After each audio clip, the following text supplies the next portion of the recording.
સમગ્ર દેશમાં ગણેશ મહોત્સવ રંગે ચંગે ઉજવવામાં આવી રહ્યું છે, ત્યારે જામનગરના કૃષ્ણનગર વિસ્તારમાં પણ ભાવિકો દ્વારા 15,551 લાડુનો મહાભોગ ભગવાનને ધરવામાં આવ્યો। ગણેશ મહોત્સવમાં 250 જેટલી મહિલાઓ અને 200 જેટલા પુરુષોએ સાથે મળી અને એક પૂરી રાત જાગી અને 15,551 ચૂરમાના લાડુ બનાવી અને ગણપતિને ભોગ ધર્યો છે।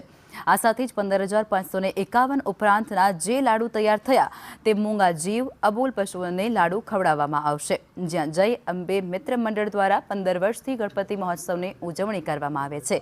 આ લાડુ બનાવવા માટે 500 કિલો ઘઉંનું ભેળકું સાથે 250 કિલો ગોળ, 10 ડબ્બા દેશી ઘી અને 30 ડબ્બા તેલ ઉપરાંત 50 કિલો ડ્રાયફ્રૂટ્સ અને મિનરલ વોટરનો ઉપયોગ કરવામાં આવ્યો છે। અમે હર વર્ષે 21 વર્ષથી આ આયોજન ગણપતિ દાદાનું કરીએ છીએ। આ ગણપતિ દાદાના આયોજનમાં અમે હર વર્ષે લાડુનું પણ આયોજન કરીએ છીએ। આ વર્ષે અમે 15,551 લાડુનું આયોજન કર્યું છે। ત્યારબાદ ઉપરના લાડુ જે બને તે ગાયોના અબોલ જીવ માટે પણ અમે આયોજન કર્યું છે। 4,000 જેટલા લાડુનું એ પણ આયોજન છે અને આ આયોજનમાં માત્ર 200 થી 250 જેટલા બહેનો છે, 150 જેટલા જેન્ટ્સો છે અને નાના નાના ભૂલકાઓ છે।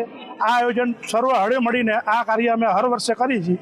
આ આયોજનની અંદર અમે 500 કિલો ભેળકું છે, 250 કિલો ગોળ છે, 30 તેલના ડબ્બા છે, 10 ઘીના ડબ્બા છે અને 40 થી 50 કિલો કાજુ કિસમિસ જાયફળ ને એવું યુઝ કરી।